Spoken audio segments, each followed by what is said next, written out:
Bom, próximo aí que a gente encontra na mesa, Metatron. Tá?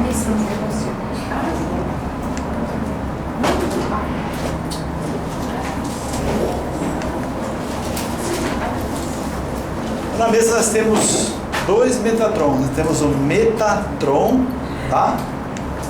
E o Metraton. Qual a diferença de um do outro? O que é metafísica? Além da física, né? O Metatron é além do trono. Então é além do trono de Deus. Então por isso que ele é o príncipe dos serafins. Ele está além do trono de Deus. Quando ele entra na jogada, né, ele vira o Metraton, porque daí ele metra de medir, tom de dimensão. Por exemplo, tom de nota musical, tom de cor, né? Então é a medida aqui, é a medida da parte materializada, tá? Então é o mesmo ser, só que ao mesmo tempo ele se transforma em dois. Aí, a hora que ele entra na jogada, ele muda de nome, tá? Então vocês vão achar os dois na mesa.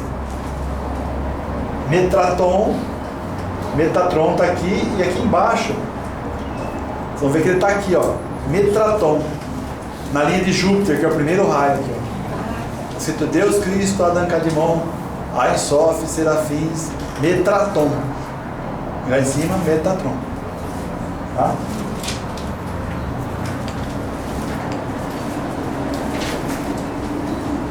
Dizem que um profeta hebreu foi o sétimo descendente de Adão e Eva, filho de Jared, pai de Matusalém, né? Segundo a Bíblia, foi um homem reto e devoto de Deus. Então, esse foi Enoque, tá? Então, Enoque, segundo a Bíblia, ele foi o único ser humano que estava na face da terra que visitou aos céus em corpo, né, físico, e voltou. Porque o resto morre, vai, né, não tem mais contato, mas Enoque não. Ele foi, viu os céus, visitou, né, os planos mais evoluídos, e voltou na terra para contar o que ele viu, tá? E diz o seguinte: por esta completa devoção a Deus, né, jamais alcançou a morte o Enoque.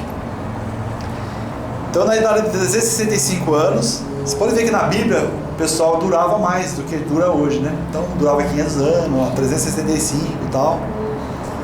Então, Deus o tomou e o levou ao céu. Está escrito em Gênesis capítulo 5, versículo 24, né? Quando chegou ao céu, Enoque transformou imediatamente em um arcanjo muito poderoso, e Deus lhe deu o nome de Metatron, que significa nome de Deus. Não porque esse seja o nome de Deus, mas sim porque ele falará por Deus. Então Enoque visitou os céus, Deus deu o nome de Metatron para ele, ele se transformou num anjo poderosíssimo, né? E ele falará na terra por Deus, como se Deus estivesse falando com nós aqui na terra, e Enoque falando, tá? Então, do jeito que eu expliquei para vocês hoje, na realidade, não é que ele foi no céu, se transformou num anjo. É que nós também, nós vamos chegar ao céu e virar anjo, porque é nosso estado real. Isso aqui é um estado ilusional, ou ilusório, né? Eu invento umas palavras também, viu?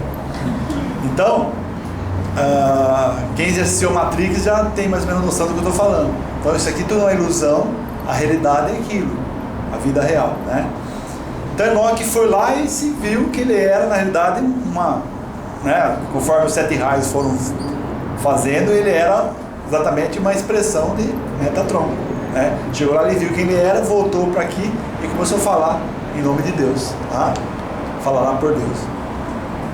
Aí Deus o bendice 1.365.000 vezes, né? Lhe deu 72 asas, que são exatamente os 72 anjos da Cabala, para ver que tem a ligação, né? E 365 olhos. Quais são os dias do ano? 365, né? Então, uma coroa de pedras preciosas, e conhecido também como Demiurgo, tá? Então, esse é o Enoque. Quando é invocado, aparece como um pilar de fogo, tá? Então, quando vocês se verem apuro, De repente tá lá, não vem nada na cabeça, se chama Metatron. Fala Metatron. Desce aquele pilarzão de fogo lá no lugar, já era. Se tiver de bicho da esquerda lá, eles puxam o carro. Tá? Tem 78 nomes, todos baseados no nome de Deus. Então esse El no final significa Deus, tá? Então Micael, Gabriel, Samael, é tudo El, é Deus, tá? Arcanjo Metatron forma com os serafins a esfera sublime de luz e fogo primordial. Kodosh, Kodosh, Kodosh Adonai, acho que vocês já ouviram falar isso, né? Santo, Santo, Santo é o Senhor das hostes, significa, tá? Traduzindo. Agora usaremos os sons Eia, Asher, Eia, acho que vocês ouviram também falar isso aí, né? Eu sou o que eu sou. Então, Eia, Asher, Eia é como se estivesse falando, eu sou o que eu sou, tá? Para ajudá-los a penetrar no espaço da presença eu sou. Então quando você fala isso, usando a mesa, certo? Você está entrando no presença eu sou, não só da sua, mas da outra pessoa, né? Vocês estão percebendo que a cura vem imediata? Você vai direto lá no Cristo, né? Pode passar por aqui, ó. Tá?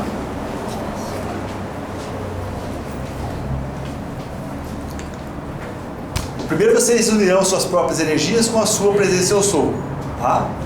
Então a presença eu sou, Cristo que está a 9 metros de altura lá. Então você junta o eu sou o que eu sou, né? E depois vocês conseguem se unir com a presença eu sou do Espírito do nosso Pai e Mãe. Se não estiverem em alinhamento com a presença eu sou de vocês, tá? Então se você não se juntar.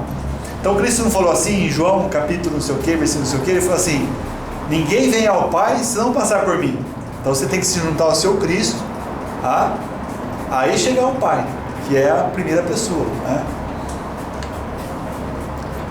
Só então poderão receber a mais elevada vibração de amor e luz. Entrou no Micael e começa a tremer tudo. É engraçado. E lá quando eu estava dando essa aula a última vez, começou a tremer, o pessoal falou: ah, não, foi um caminhão que passou na rua. Eu falei assim: caminhão aqui, ó. Aqui o caminhão não mexe, não, né? Micael. Micael é quem como Deus, né? Traduzido do hebraico, Micael, quem é como Deus. Bom, falando um pouquinho de Micael para vocês. Então, como eu disse para vocês, nós temos 7 planos de evolução. Começou no mineral, primeiro dia da criação, segundo dia da criação vegetal, terceiro animal, quarto é onde Deus está com a atenção dele hoje. Então Deus está com a atenção em cima do ser humano, tá? E quem que tem que cuidar dos reinos anteriores? Está escrito na Bíblia. Nós, né? Temos que cuidar do animal, do vegetal e do mineral. Porque Deus está de olho em cima da gente, né? Então a gente tem que, para se transformarmos em deuses, né? Então tem que cuidar do reino anterior. Será que nós estamos cuidando do reino anterior? Complicado, né? É pré-sal, não sei do que, é desmatamento, é animal perdido na rua. Então é complicado. Bom, essa parte eu acabei falando no começo da aula, mas era para ter falado aqui. Então nós temos o hominal, o anjo e o semideus. Então geralmente, quando tem uma manifestação muito grande na Terra, crística, eles estão agindo sempre em 3 pessoas. Por isso que naquela época, né, na época que Jesus inclusive está chegando, né, a Páscoa, Sexta-feira Santa, tudo, estava na Terra os 3 juntos, né, o João Batista, o Yeshua Ben Pandira, o Jeffersus, e o Urqueme. Então, naquele período que na Bíblia Jesus sumiu, né, não lembro se foi dos 13 aos 33, uma coisa assim. Então ele ficou exatamente na Índia, no castelo lá de Urqueme, que era o irmão gêmeo dele. Então eles eram gêmeos idênticos, tá? Assim, era muito difícil saber quem era um e quem era outro. Só quando eles abriam a boca que o pessoal percebia, porque o Urqueme, ele falava uma linguagem angélica, quase ninguém entendia. João era o que mais entendia ele, né? Os outros ficavam meio boiando. Então, por isso que na Santa Ceia, Cristo olhou para Judas e falou: vai lá e faz o que você tem que fazer, porque foi tudo uma combinação aquilo lá. Não teve nada de traição, nada, isso é tudo histórico para furar, né? Então, Judas, quando beijou, quando os soldados chegaram, falou: mostra bem quem é ele. Por quê? Porque eles eram gêmeos. Eles queriam pegar quem? Queriam pegar o cesto, Senhor, né? Porque se eles pegassem o cesto, daí pronto, o anticristo tinha tomado conta de tudo, né? Daí o Judas, né, foi lá achando que, porque até ele confundiu, né, achando que era o cesto. Ele falou: pô, eu vou entregar o cesto, vai chegar o pessoal, ele vai flutuar, ele vai dar um soprão, vai cair tudo os soldados no chão, ele vai abrir a boca, todo mundo vai morrer. Quer dizer, é um semideus até, muito poderoso, né? Então o traidor lá, entre aspas, né, o Judas, ele tinha certeza que ele ia entregar aquele. Ele falou: então, só que o que ele não sabia, que era uma coisa oculta, que era realmente para o Jefferson passar por tudo aquilo que ele passou, né? Aquela parte de dolorido, que foi crucificado, tudo. Então, quando o Judas viu que ele tinha entregado aquele, ele não se conformou, porque daí ele sentiu que ele pisou na bola, você entendeu? Ele foi lá e beijou um, achando que era um, mas era outro, né? Aí pegaram aquele lá, fizeram tudo que fizeram. Aí Judas, vendo aquilo lá, ele não aguentou. Ele se matou, ele se suicidou, né? Só que Cristo foi buscar ele lá nos inférios, né? Que é a parte onde fica o pessoal que se suicida. Foi lá e buscou ele e trouxe ele de volta, né? Então, Judas, ele foi salvo pelo Salvador. Então, essa história oculta que está na Bíblia, que isso aí veio sendo passado de boca a ouvido, né? Desde há 2000 anos atrás, né?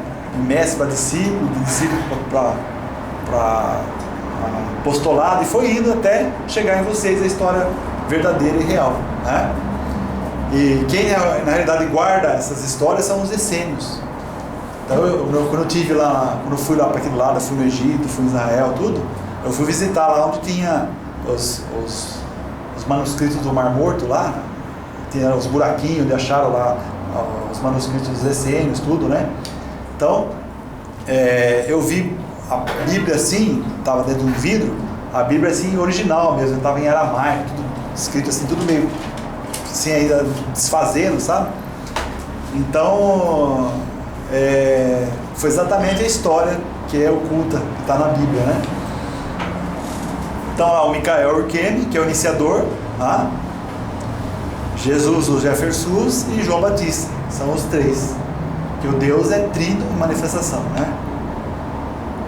Aquilo que eu falei para vocês, que o Ureus, que os faraós usavam para mostrar que hierarquia que eles estavam, né?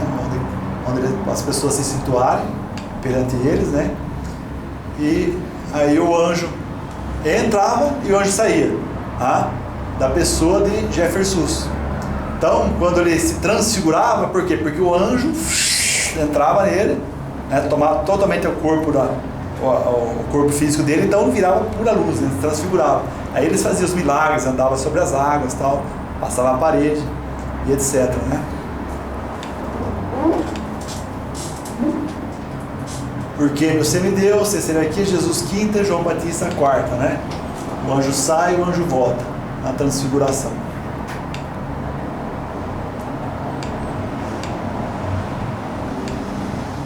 Bom, outro ícone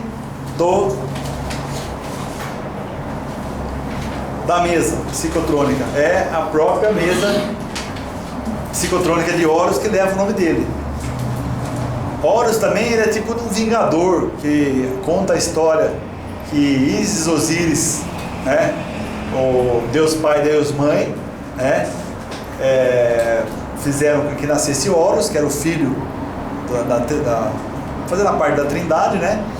E aí o irmão de Osíris traiu ele, matou e cortou ele em 14 pedaços e espalhou pelo rio Nilo. E Horus foi aquele que veio vingar a morte do pai, né? Então Horus é a briga a luta, né? Do bem contra o mal, desde a época do começo da humanidade, e essa briga está até hoje dentro da gente, né? Então nós temos o Horus aí dentro da gente brigando, né, o bem contra o mal. Então o Horus vermelho, ou manto vermelho, corresponde ao homem encarnado, que somos nós, aquele que vem à Terra para o grande combate, isto é, para vingar Osíris e restabelecer o seu reinado. Uma metáfora em relação ao confronto espírito e matéria, tá? Agora, Na guerra de espírito e matéria, o que vocês acham que fez? Uma guerra, né? Então, o segredo é a gente não bater de frente, tá? Porque o espírito não é nada sem matéria, e matéria não é nada sem o espírito. Então, você tem que entrar numa harmonia, tá? Não adianta você querer falar, não, vou comer mais carne, ou não vou mais fazer sexo, ou não vou, entendeu? E ficar... Você vai conseguir no máximo ficar sofrendo até o último dia da sua encarnação, depois você volta de novo para cumprir, realmente buscar resultados daquilo que você não conseguiu fazer agora, né? Então você tem que ter um equilíbrio naquilo lá. Não adianta você querer dar murro em ponta de faca, tá? Então a iniciação ensina a gente a fazer o quê? A você... Então é a história da... Essa história nem é mais pra frente, né? Tô adiantando. Mas eu vou falar pra vocês, é a história da bolinha, da raquete e daquele que joga o tênis de mesa ou outro tênis. Daqui a pouquinho eu vou falar pra vocês entenderem o que é esse confronto aí do espírito e da matéria, tá? A palavra Ujá, né? Refere-se ao símbolo do olho sagrado egípcio. O olho direito chamado olho de Ra, simbolizando o sol. O olho esquerdo chamado olho de Tote, simbolizando a lua. Então, é o deus solar e o deus lunar. Os dois olhos juntos são chamados os dois olhos de Horus, o ancião. O olho é a parte do corpo capaz de perceber a luz e, portanto, é o símbolo de espiritualidade. Quando vocês estiverem fazendo algum exercício, com uma meditação, de repente que vocês verem um olho é uma manifestação angélica. Geralmente o anjo aparece para vocês e você vai enxergar um olho, tá? Aqui tem a apostila, eu coloquei para vocês a diferenciação do olho e do outro, né, para vocês entenderem, que é o olho direito, que é o olho esquerdo. E agora, Tote, está lá do lado do Horus, né? Então, Tote é o deus egípcio, também conhecido Hermes para os gregos, né, e Mercúrio para os romanos. É o mesmo deus, tá? Hermes Trismegisto para os gregos e Mercúrio para os romanos. Então, tanto Tote, Hermes e Mercúrio, que é o mesmo ser, fizeram os arcanos, os 22 arcanos, ou as tábuas de Hermes, os Trismegisto, né? As tábuas de esmeralda. Então, na iniciação a gente usa muito falar pedaços, né? Frases da tábua de esmeralda, que são frases assim, com significados mágicos, né? Que abrem portais, que faz elevação de consciência. Então, na iniciação de Melquisedeque a gente usa muito isso, tá? Essas tábuas, elas existem, elas foram encontradas, elas estão guardadas, né? As 7 chaves. Tote também ele é ligado à sagrada ave Ibis, né? Que é essa ave que tem um bicão assim. Então ele tem ligação com essa ave que a gente vê muito lá no Rio Nilo, né? Agora nós vamos falar do Yod Rei Vav Rei. Então, isso aqui são as 4 letras hebraicas. Na realidade são 3, que tem 2 que repetem aqui. Yod, Rei, o Rei, Vav, Rei, né? O Rei. Então, Yod, Rei, Vav, Rei. O hebraico a gente lê daqui para lá, tá? Então, esse é o nome de Deus, o famoso Yahvé, ou Jeová, né? Conhecido na Bíblia, tá? Bom, para falar disso aqui, a gente tem que falar das idades, certo? Nós temos aqui as 4 idades: a idade do ferro, que nós estamos vivendo, e a idade do ouro. Então, a idade do ferro, onde tem muito ser humano na face da Terra, chegando perto aí dos 7 bilhões de seres humanos. A idade do ouro diminui, né? Então morre muita gente, a Terra fica com menos pessoas encarnadas, e aqui tem menos pessoas, a idade do ouro, tá? Então, a idade do ferro, que nós estamos vivendo, é onde tem todas essas catástrofes, essas coisas ruins, né? Essas energias pesadas. Só que a gente pode sair dessa idade aqui e viver mentalmente nessa, tá? Então, por exemplo, vai ter uma catástrofe ali na Paulista, tal, carnificina lá. De repente você está andando assim, só que você não está sintonizado nessa energia de catástrofe, idade do ferro. Você está na idade do ouro, né? Aí de repente o seu anjo falou, olha, vida para lá, você vai para outro lugar, né? Aí você vai pegar um avião que vai cair, você perde o avião. Você vai pegar um ônibus que caiu na Bandeirantes, lá, tombou lá o cometa, você perde o ônibus, pega um outro atentado, então você sai fora disso aqui. É possível a gente viver nisso aí, né? Viver historicamente, né? Fisicamente aqui em Kali Yuga, só que mentalmente, espiritualmente, você começa a viver numa outra idade, né? O que levou, por exemplo, aquele nenezinho, no primeiro tsunami que teve lá no ano 2000, não sei, 1999, sei lá, por aí, 2001, teve aquele tsunami, né, na Ásia, e de repente apareceu um nenezinho lá boiando num colchão, né? Então, é uma coisa sem explicação, né? Por quê? Porque não era para o nenezinho estar morrendo naquele desastre, né? Então, uma coisa também que os cientistas, eles ficam buscando entender por que acontece isso. Antes de acontecer o tsunami, todos os animais, ó, se arrancam do lugar, né? Pássaros, aves, répteis, tudo cai fora, né? Os felinos, os mamíferos, tudo eles vão embora. Elefante, né? Aí o pessoal ficou tentando entender se é a hora que está mexendo lá naquela camada, como chama aquilo? As placas tectônicas, né? Se é o barulhinho dela que o animal ouve, é nada, né? O animal, a evolução dele é diferente da nossa. Eles são uma evolução em grupo. Só que quem toma o corpo do grupo é um deva, é um anjo. Então o anjo sabe que não está na hora de morrer. Aquilo lá é castigo para o ser humano, né? Castigo entre aspas. Então os animais não tem que morrer ali, né? Então, os animais, né? Que falavam os mamonas, os animais, né? Então, o anjo pega e dá um comando telepático para os bichos. Os bichos podem estar amarrados lá, que ele arranca, quebra a corda e cai fora. Porque tem um comando maior ali levando eles embora, né? E o ser humano, como ele não está conectado com o anjo coisa nenhuma, né? Então ele realmente fica pastando ali.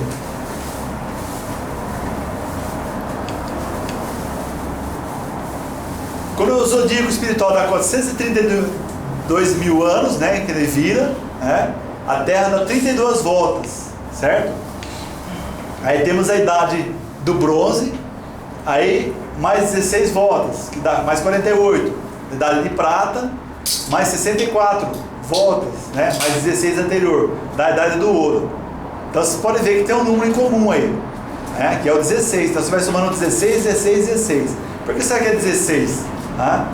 Então, completando, temos somente todas as voltas realizadas, que o número é 160 voltas, ou seja, a grande idade, ou era, com 4 bilhões 320 mil anos. Então, essas voltas elas são dadas constantemente, por isso que é ciclo, pequenos ciclos grandes dentro de grandes ciclos, e também é hermetismo isso aí. Então, por que os maias sabiam tudo aquelas coisas, deixou escrito e tal? Tem o calendário maia, porque eles estudaram tudo isso, eles sabem que quando tem um alinhamento tal, vai acontecer tal coisa, quer dizer, não tem como, né? Então, cada 16 voltas, né? 16 voltas, ele vai somando e vai fazendo os ciclos, né? A acontecer novamente. Então, realizando a redução teosófica dos números, chega apenas a um número, né? Que seria o quê? Então perceba o resultado, sempre vai dar 9. Por exemplo, 27 mil anos, tá? Vai dar 9. 432 mil anos vai dar 9, e assim por diante, tá? E aí, o arcano 9 é o arcano do adepto, o homem perfeito, também o último número simples, ou com apenas um dígito, né?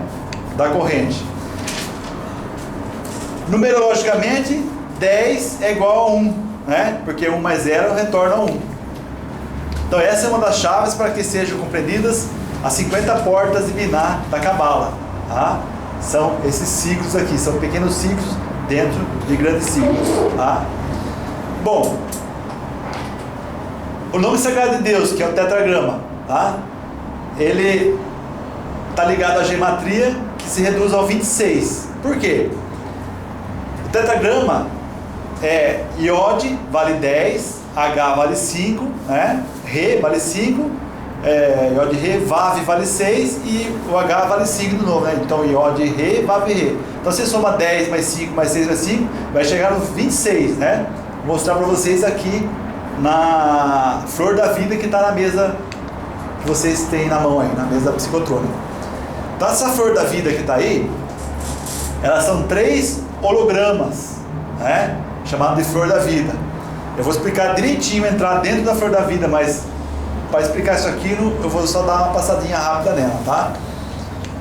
Bom, nós temos o sentido de rotação, 2 anti-horário e 1 horário. São 3 cores, ouro, prata e branco, tá? Se você somar 13, né, mais 20, mais 33, né, porque horário de horário dá uma soma de mais e menos, vai resultar no 26. Por isso que quando a gente aciona o holograma, a gente fala 13, 20, 33, ativar, né? Então você faz exatamente esses ciclos. Então aqui são velocidade de rotação, que a gente chamava também de velocidade de Deus, tá? É 13, 20 e 33. Tá ligado também ao tempo maia, né? 13 meses e 20 dias, tá? 13, 20 e 33 é o número crístico. Então vamos lá ver. Equilibrando os 3 padrões, a rotação, que é igual a 26, campos de luz contra-rotatórios, que eu expliquei para vocês, 2 para um lado e um para o outro, né? Ativando, sintonizando o tempo, as harmônicas do tempo.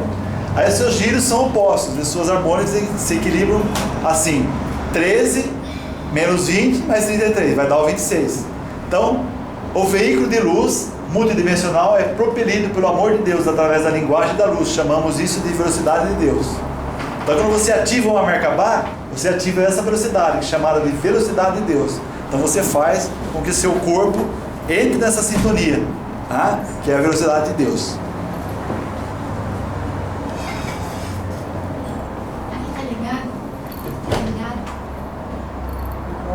Ela vai abrir aqui e dar uma refrescada. Pode deixar. Não, eu fechei para ficar gelado, mas vocês entraram e não foi aberto. Pronto, agora já. Bom, na mesa também nós temos o Deus Ganesha, tá? O Deus Ganesha, ele é chamado para remover obstáculos, certo? Por exemplo, você está lá para uma promoção no emprego, você vai ver lá tem obstáculos, então no leque vai chamar o Ganesha. Quando dá o Ganesha, você aciona o Ganesha, você vai pôr o pêndulo em cima dele, tá? Ou senão você põe o dedo indicador em cima dele, né? Aí você chama o Ganesha para tirar os obstáculos que estão na sua vaga de emprego, ou na sua promoção, né? Ou no seu comércio, que não faz você progredir o que teria que estar progredindo. Então o Ganesha, ele é o removedor de obstáculos, né?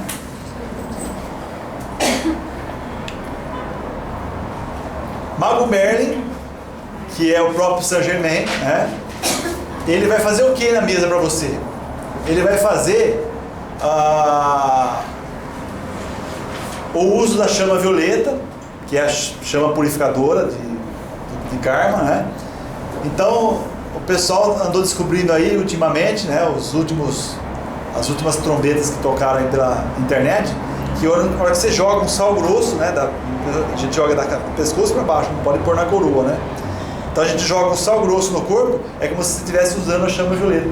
Tem a mesma vibração, né, energética do sal grosso. Então o Mago Merlin é usado para fazer a chama violeta, para fazer transmutação, é usado para você fazer salto quântico de mudança de tempo. Por exemplo, você mede na mesa lá tal vaga de emprego ou tal exame que eu prestei e tal, vai abrir vaga daqui a um ano, sei lá. Aí você pergunta, posso usar um salto quântico? Pode. Aí você invoca o Mago Merlin e pede um salto quântico. Ele faz o quê? Ele faz uma redução nesse tempo. Aí de um ano cai para 6 meses, ou cai para 3. Aí você sempre mede na mesa como faz isso aí. A gente vai fazer junto depois com vocês, tá? Quando você vai usar a força do Mago Merlin, é legal você estar mentalizando que você tem um chapéu igual ao dele, né? Você vai usar para você, você põe só você. Você vai usar uma pessoa, você põe você e na pessoa também, o chapéu do Merlin, tá? E a Vite. E a Vite é um símbolo que ele foi canalizado, que ele é um alto poder assim energético de fazer aprisionamento de seres das trevas, tá? Então quando você chama um símbolo Yavite e coloca assim, por exemplo, no obsessor, você aprisiona ele. Quem já assistiu naquele seriado Smallville, que é aquele Superman, né? Quando eles se aprisionavam naqueles negócios que ficava virando assim, embora para o espaço. Então quando você joga um Yavit numa pessoa, num ser, né? Um ser de trevas, você prende exatamente o negócio daquele lá, tá? Bom, esse Yavit então ele é composto da estrela de 5 pontas, tá? Que representa o ser humano, que é o pentagrama, que é o homem, tá? E também a estrela de 5 pontas que está dentro da de 6. A 6 é o equilíbrio do corpo inferior e do corpo superior, ou seja, o equilíbrio do céu e do inferno. Do céu e do inferno, do céu e da terra, né? Aqui não deixa de ser um inferno, né? Exatamente o símbolo de Micael, tá? Você usa essa estrela de 6 pontas, você está invocando Micael. Isso era muito usado nas energias, nas magias negras, né? Que é o Baphomet, que é a estrela de 5 pontas invertida, né? Então, por que é a estrela invertida? Eu vou mostrar para vocês por que eles usavam e ainda os usam, né? Fazer as magia negra. Quando a gente joga a de 6 pontas, que é exatamente o Micael dominando ele lá, né? O Baphomet. Então, não tem como. Você combate o magiamento negro com a estrela de 6 pontas, né? Então vamos entender. Voltando um pouquinho na árvore da vida, antes de Adão e Eva só existia um pilar central. Era o primeiro reino mineral, segundo reino vegetal, terceiro reino animal. O animal mais propenso, mais apropriado na época para receber uma mente, né? Ele era um animal. Hoje nós temos girafa, elefante, cachorro. Naquele tempo existia um animal chamado Adão. Era uma raça de animal. Era o animal mais pronto, preparado para estar recebendo a mente, tá? Então existia muitos Adões. Então, isso aqui na época da Lemúria, só existia o Adão, né? Estava lá no Adão ainda sem a mente, né? Luciferiana, não tinha recebido ainda, tá? Aí o que aconteceu? Então, aí estava no terceiro reino, aí tem o quarto, o quinto, o sexto e o sétimo que estava, né, em latência, não tinha sido manifestado ainda. Aí, para formar a árvore da vida, foi envolvido as outras hierarquias, né? E aí teve a descida dos anjos para polarizar a árvore, né? Olha lá a estrela, exatamente a estrela d'alva, que é a estrela caída, a estrela matutina lá, né? Então é a estrela que você vê que ela está sempre baixinha, a estrela d'alva, né? Que é Vênus, né? Então a estrela caindo lá, invertida, é exatamente a descida dos anjos luciferianos se polarizando aqui na Terra. Então eles eram 333 anjos, mais um que era o Lúcifer, era o chefão. Então quando eles caíram, dos 333 eles eram andrógeno, só que aí aqui não tinha ser andrógeno, aqui tinha macho e fêmea, né? Animal macho e animal fêmea. Então cada um daqueles lá se transformou em 2. Então é a tal chamada da alma gêmea. Então um virou fêmea e outro virou macho. Então anjo fêmea e anjo macho. Então ele polarizou, viraram 666, que é o tal do número da besta lá. Então olha lá, exatamente, polarizou a árvore. Então o terceiro reino que estava vigorando aqui na Terra, que era o animal, né? Animal Adão, né? Desceu o quinto, né? Para polarizar o terceiro, para construir o quarto lá. Então olha só que coisa interessante. Então estava aqui o terceiro, vocês lembram que dava a bolinha aqui? Então quando desceu a estrela de 5 pontos, que é Lúcifer, né? O símbolo dele é esse, caído de ponta cabeça, ele desceu e polarizou aqui, ó. Ele polarizou aqui para fazer o hominal, para construir o quarto reino, né? E aqui é ele polarizando, ó. É o quinto reino se polarizando aqui com o terceiro para criar o quarto, né? Bom, só que se deixasse ele sozinho aqui, ele ia aprontar. Então o que aconteceu? Micael desceu junto com ele. Olha lá Micael na árvore da vida também. Ele está aqui, né? A estrela de 5 pontas invertida está aqui. Ó, Micael está aqui. Micael lá, quem como Deus, ó, contato com o sétimo. Ele é o sexto, mas ele está aqui ligadão ao sétimo, né? Então a estrela de 6 pontas incorporando a árvore da vida, demonstrando a descida de Micael, ser Senhor, para auxiliar no processo luciférico, tá? E aquele 16 que fui mostrando para vocês também, é a própria Arcano 16, tá? Que é a torre. Se você ver a torre, é Deus, aquele raio fazendo descer os dois anjos, que um cai coroado, né? Uma boa, né? E que é o Micael, e o outro cai com um tijolão na cabeça, desacordado aqui na terra, que é o Lúcifer, que levou a tijolada, né? O arcano 16, tá? Por isso que Da'at é a sefirá oculta dos anjos caídos, né? Tá toda a consciência angélica, e também tá a taça do Santo Grau, também tá em Da'at, né? Formando lá Da'at, a sefira do conhecimento. Esse cálice do Santo Grau, que também está em Da'at, ele foi procurado até por Hitler, né? Porque Hitler queria beber do Santo Grau, do sangue do Santo Grau, para se imortalizar aqui na Terra, né? Ele queria ficar imortal, né? Então até ele procurou a taça do Santo Grau. E essa taça existe, ela é matéria, ela é materializada, ela tem 55 centímetros, né? E pesa 55 quilos, tá? É uma taça que guarda o sangue dos avatares. Cada vez que vê um avatar, usa aquele sangue para estar fazendo o processo, né? Então, através do número 6, que é o amor incondicional, tudo vai formar o Yavit, lá. 6, proteção, microcosmo, macrocosmo, né? Então, essa proteção está lá dentro da força passiva e ativa. Pode ver que tem um equilíbrio perfeito aí das forças, né? O ar, o fogo, a terra e a água se equilibrando. Então é o símbolo máximo usado na magia para a programação da quinta realidade, que é o quinto elemento, né? Então 2 estrelas e 6 e 5 pontas, sexta hierarquia, quinta hierarquia. Então ela representa a queda, que é isso que eu estou falando para vocês, do princípio da polaridade, né? Então, e também transformou toda a polaridade do alto e do baixo, do yin e do yang, do bem e do mal, né? Antes não existia essa polaridade, antes da descida dos anjos venusianos, né?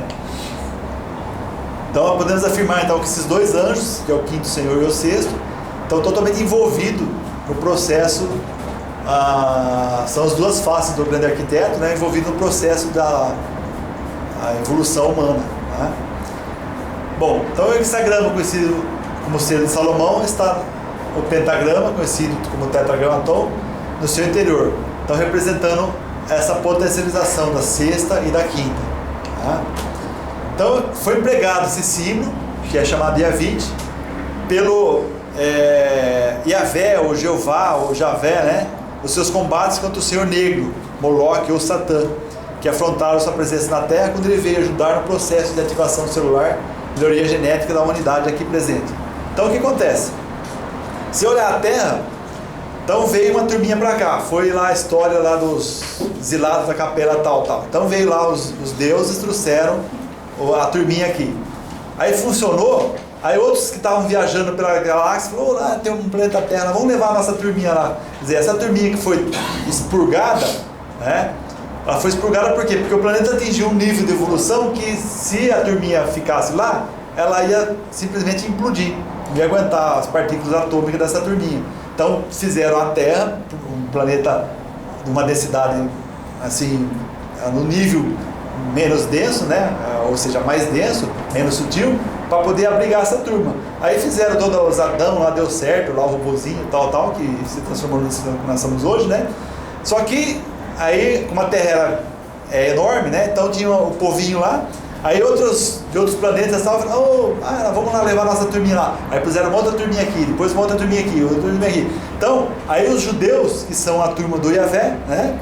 Então o que aconteceu? Por isso que lá eles têm esse negócio, olha, vocês não podem se juntar com outro, casar com outra turma, tal, porque eles tinham esse conhecimento.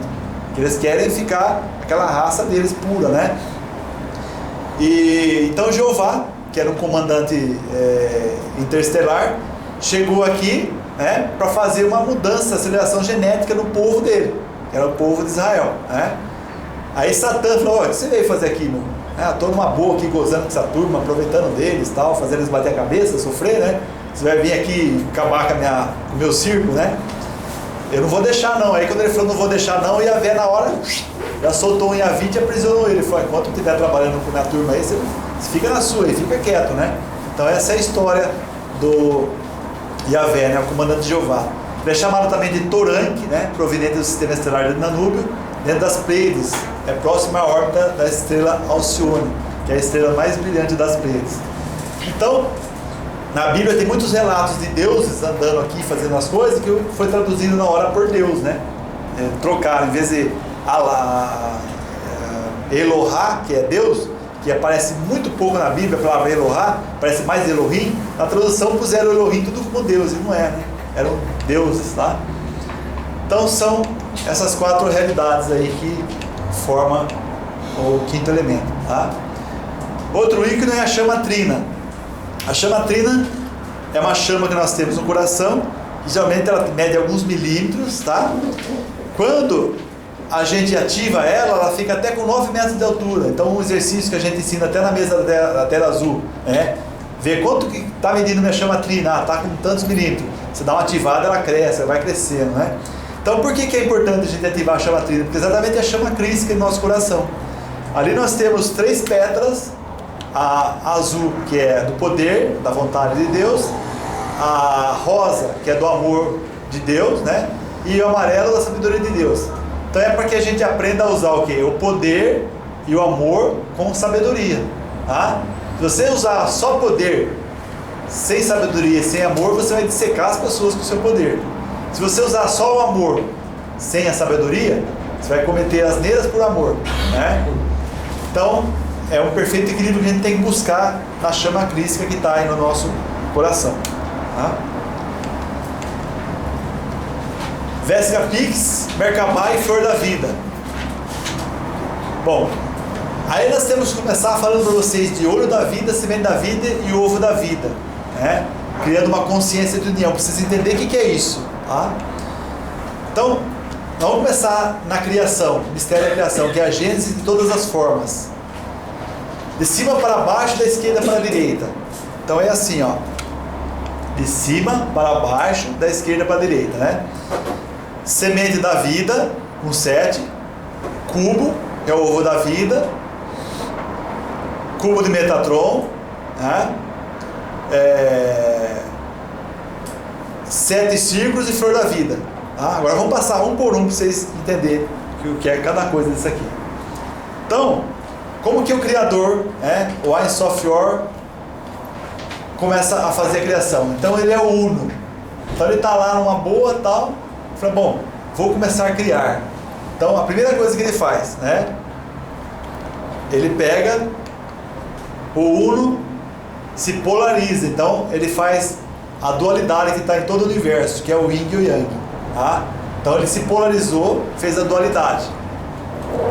Aí criou o bem e o mal, né? O alto, o baixo, o positivo e negativo, homem e mulher, macho e fêmea, toda essa polaridade yin e yang, certo? Aí ele se transforma em 3, que é o pai, mãe e filho, tá? 3 esferinhas. Aí ele faz o quê?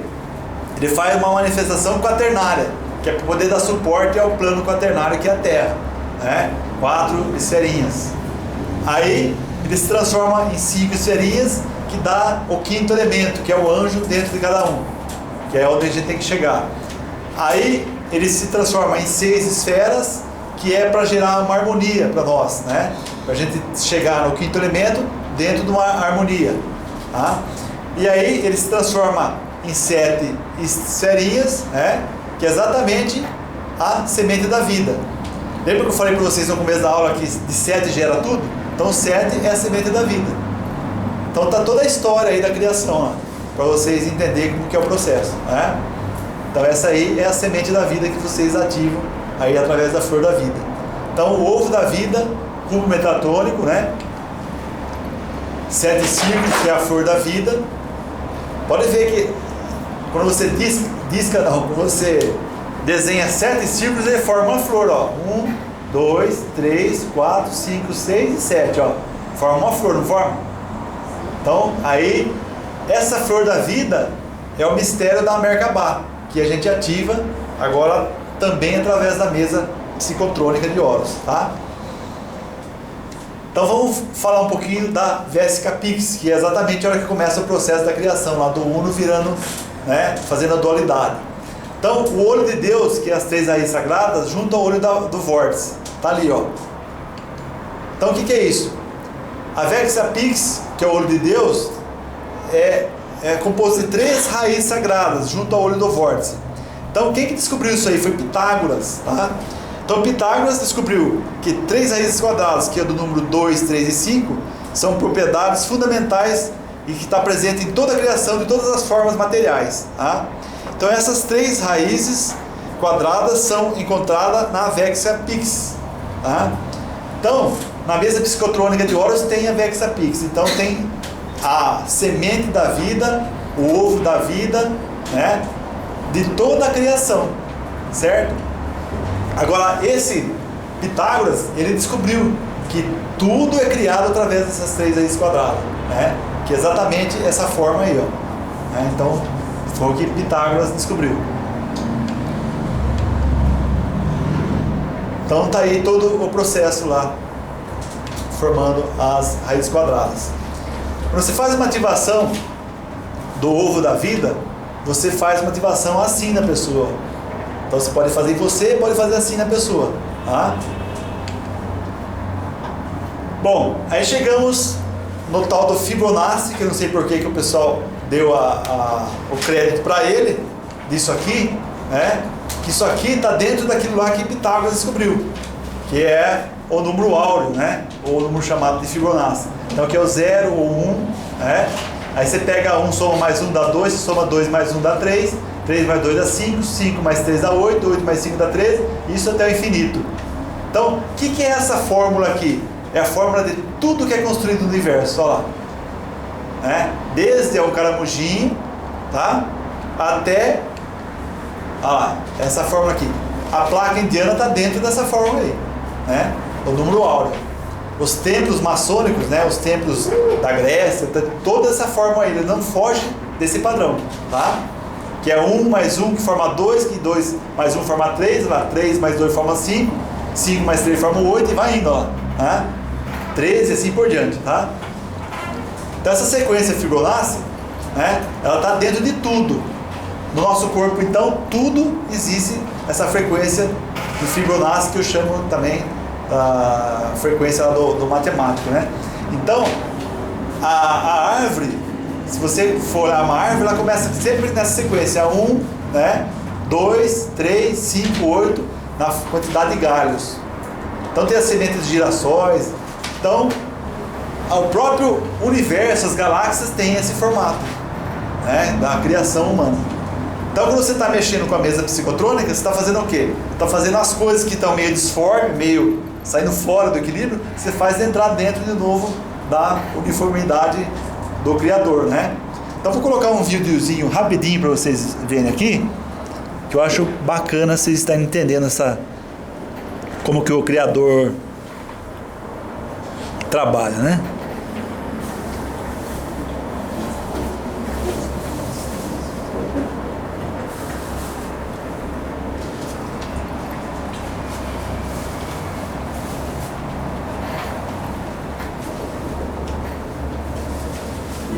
Individuality, the trademark of any artist, designer, or architect.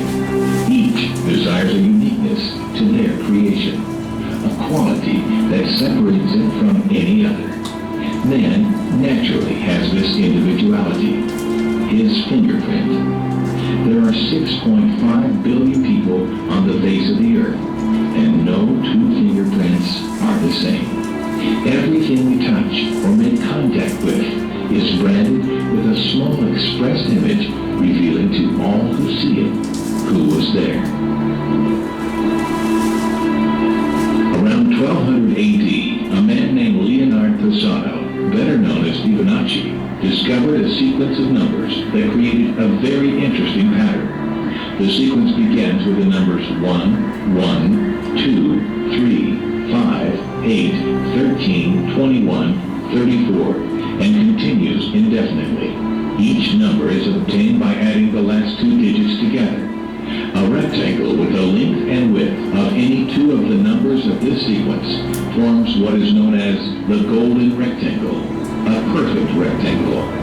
A golden rectangle can be broken down into squares the size of the next Fibonacci numbers down and below. If we were to take a perfect or golden rectangle, break it down into smaller squares based on Fibonacci sequence, and divide each with an arc, the patterns begin to take shape. We begin to see Fibonacci's spiral. The spiral in and of itself is insignificant. Its importance is revealed in where we find it. Take, for example, the sunflower. The display of its florets are in perfect spirals of 55, 34, and 21, the sequence of Fibonacci. The fruitlets of the pineapple create the same spiral based on the sequence. The pine cone does the same. As currents move through the ocean and the tide rolls onto the shore, the waves that bring in the tide curve into a spiral that can be mathematically diagrammed onto a plot at the points 1, 1, 2, 3, 5, 8, 13, 21, 34, and 55. Buds on trees, sand dollars, starfish, petals on flowers, and especially the nautilus shell are formed with this exact same blueprint. With each segment of growth, the nautilus adds to itself one more value on Fibonacci's scale. This blueprint can be seen around us on a small scale every day, but the greatest example of all is directly above our heads. At an average of 100,000 light years across, even the spiral of the galaxies above us are formed with the exact design that the tiny shell is formed. This sequence or blueprint appears to be the trademark of a designer, a proof of a creator, something left behind indicating the one who is there, a fingerprint. As we scan our universe from the tiny flower to the awe-inspiring galaxy, we see the fingerprint of God. And we are forced to ask, who is God? Legal, né, esse filminho, hein? Quem quiser esse filminho pode até mandar um e-mail para mim, pedindo que eu mando para vocês pelo e-mail, tá? Então o cientista, quando ele é sério, né, e cabeça aberta,